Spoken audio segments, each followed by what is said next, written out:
Hi, my name's Joe. Welcome to Between Stations. I want to start this lesson by going over some of the parts of the violin so we can be on the same page in future lessons when I may refer to these. This is a violin or a fiddle, however you would like to call it. We can start at the bottom. This is the end pin. The end pin is attached to the tailpiece. The tailpiece actually doesn't touch the violin except near the very back. It's just held in place by tension of both the end piece and the strings.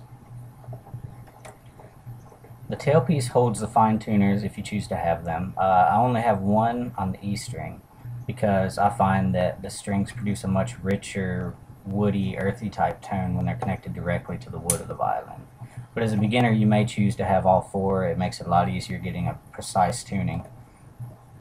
The strings run across a bridge, which also is not glued or attached to the violin in any way.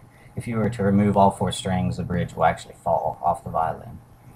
But the bridge is what carries the vibrations to the body of the violin, the sound post underneath, and creates the sound which comes out through the F-holes.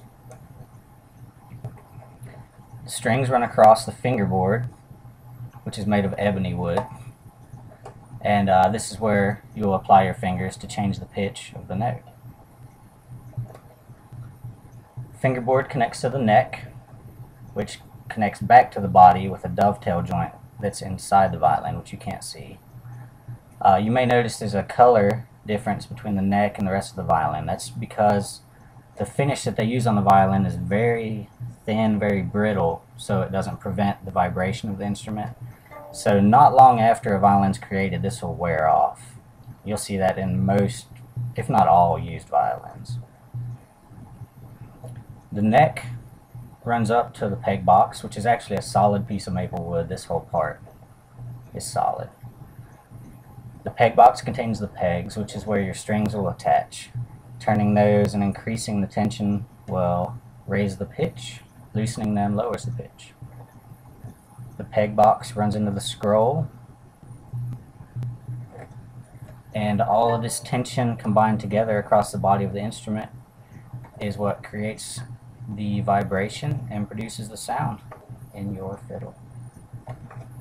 Also, one little extra thing, if you want to know what type of fiddle you have, this left side F-hole right here, you can look inside of that.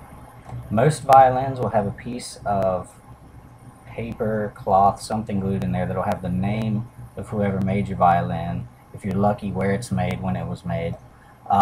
If it says Stradivarius, don't immediately assume you have an actual Stradivarius, because most violins in some way are modeled after Stradivarius, and it may be that at some point in time it said copy of Stradivarius and it's faded. It doesn't mean you don't have an excellent violin or fiddle. It just may mean that it's not worth millions of dollars, which is okay. One other little bit of information, the bow, very important to playing, of course.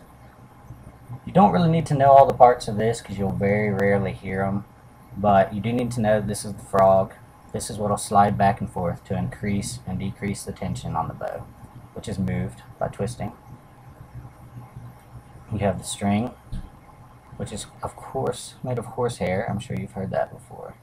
It's coated with rosin, which makes it stickier, rubs the metal strings, and creates the vibration of the instrument. Then you have the tip, which you need to be very careful of, because much pressure here will snap your bow, and it's not of much use to anyone once you do that. So, anyway, I hope that gives you some information to get you started, and I will talk to you again soon in another lesson.